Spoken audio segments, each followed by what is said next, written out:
Se o Bayer Leverkusen vence num dia, o Bayern de Munique não vacila e vence no dia seguinte, nessa 17ª rodada do campeonato alemão, e mantém aí os 4 pontos de diferença entre o primeiro colocado e o segundo colocado da competição. Na noite gelada em Munique, na Allianz Arena, lotadíssima, os bávaros não perderam tempo e em ritmo de treino, tá? Para ser até educado com o Hoffenheim, conseguiu vencer por 5-0. Mais uma goleada bávara, né?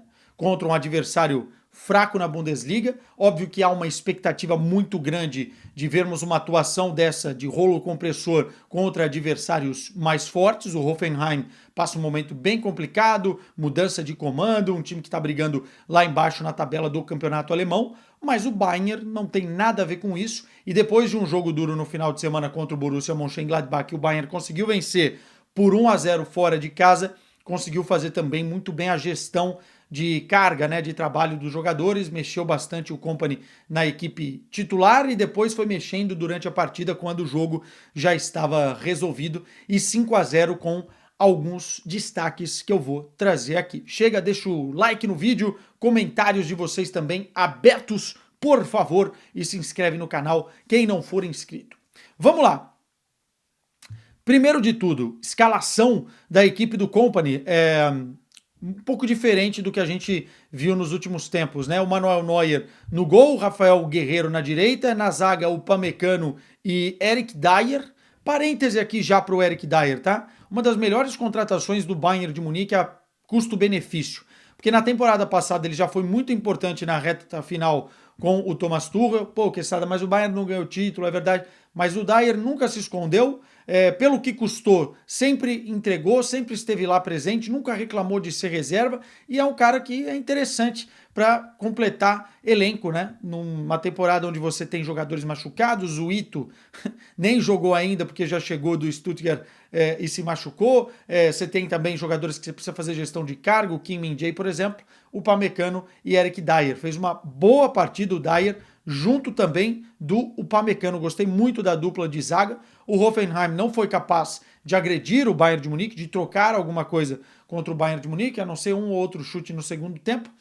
Entretanto, o Upamecano fez muito bem o que ele deveria fazer em todos os jogos, né? A gente critica quando tem que criticar, mas o Dayot Upamecano fez uma bela partida, desarmou, ganhou praticamente todos os duelos aéreos e também no chão, com velocidade conseguiu ganhar à frente dos jogadores de ataque do Hoffenheim quando esses tentavam escapar, e também armou muito bem o jogo, né? No mapa de calor dá para ver que a linha alta do Bayern de Munique atuou com o Upamecano e o Eric Dier no meio-campo, na linha de meio-campo, e conseguiu dar passes disruptivos, quebrando as linhas de marcação ou dando velocidade na inversão de jogo para que o Bayern conseguisse furar o bloqueio do 5-4-1 implementado pelo Hoffenheim.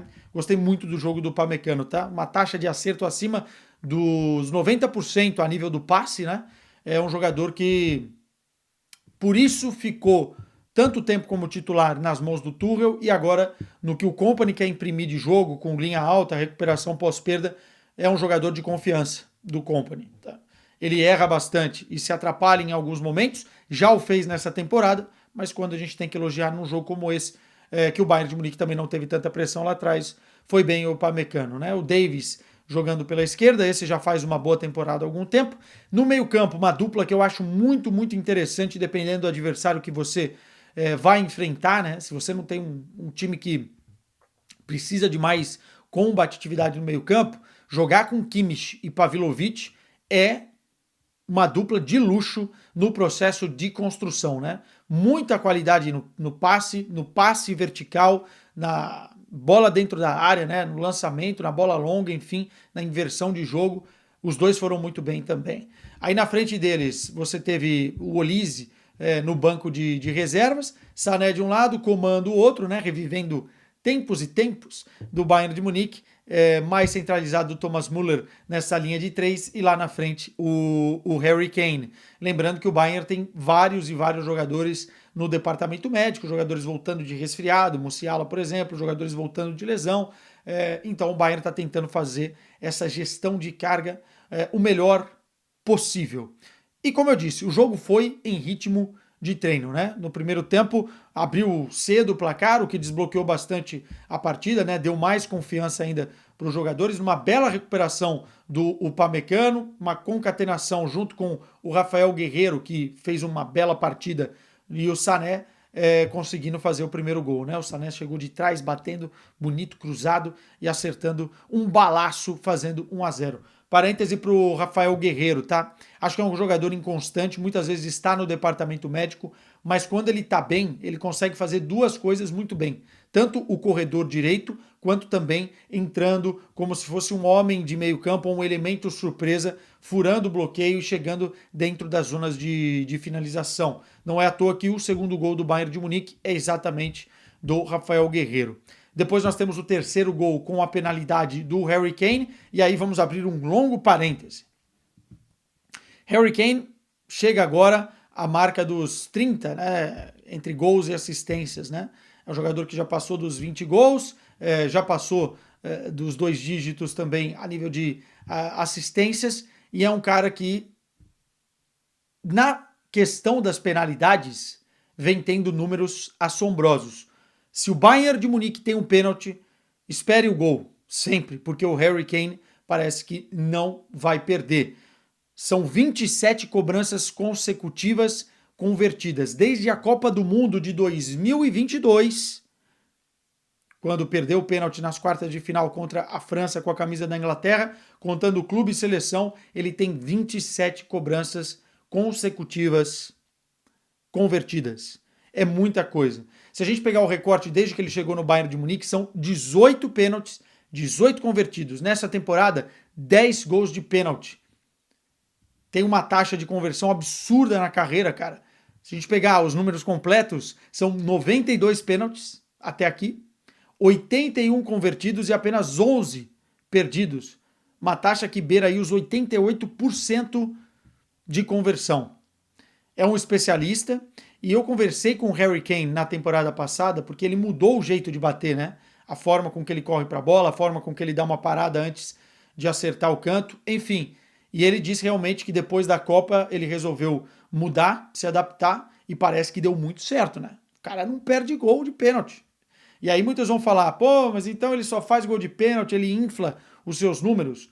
A maioria dos jogadores que são cobradores oficiais, inclusive Cristiano Ronaldo e Messi ao longo da carreira, tem muitos gols de pênalti, né? Uma porcentagem muito alta, porque os times deles costumam ser muito bons e, por serem muito bons, atacam bastante, geram mais penalidades, eles oficialmente batem os pênaltis, e aí o que interessa para mim é a taxa de conversão. Pênalti não é loteria, e o Harry Kane é um especialista em conversão, cara. Impressionante a qualidade que ele tem. Faz o 3-0, já tinha feito contra o Borussia Mönchengladbach também de pênalti, e aí dá uma tranquilidade muito grande para o segundo tempo. O Kompany muda os jogadores, o Coman sai para o Matistel entrar, você tem mudanças também durante a segunda etapa, o próprio Harry Kane dá lugar ao Serge Gnabry, enfim, e o Sané faz mais um gol, o Gnabry fecha a conta 5-0. O importante jogo para o Sané, porque exibições como essas, no momento de renovação de contrato, pro jogador, e eu não estou nem dando minha opinião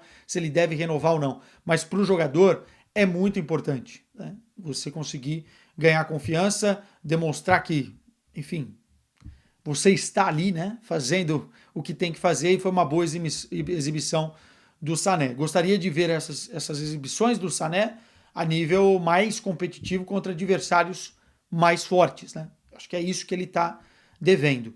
Entretanto, se a gente pegar os números gerais do Bayern de Munique nessa temporada, são 78 gols marcados e uma média, acho que são 26 partidas, a média é de 3 gols por jogo.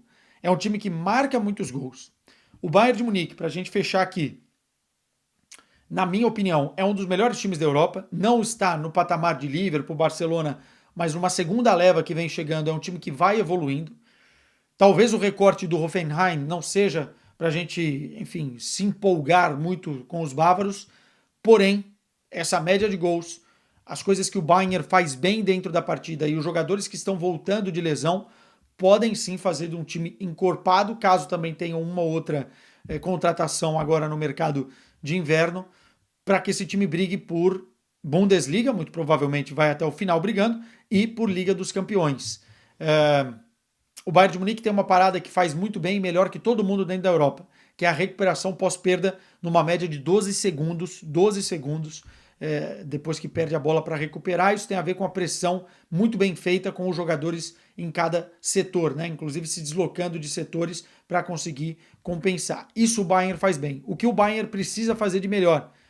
Furar bloqueios de linha baixa, algo que aconteceu muito bem hoje contra o Hoffenheim, e aí não me interessa se é o Hoffenheim ou não, precisa treinar, testar e ter recursos de saída para isso, isso é jogo após jogo, e também lidar melhor com os times que agridem o Bayern de Munique explorando a linha alta defensiva, como foi o caso do Eintracht Frankfurt, como foi o caso do próprio Borussia Dortmund, como foi o caso do Barcelona na Liga dos Campeões. Então tem algumas coisas para melhorar, mas o Bayern de Munique tem algumas coisas muito bem feitas já nesta temporada. Voltamos em breve para falar mais de Bundesliga. Tchau, meu povo.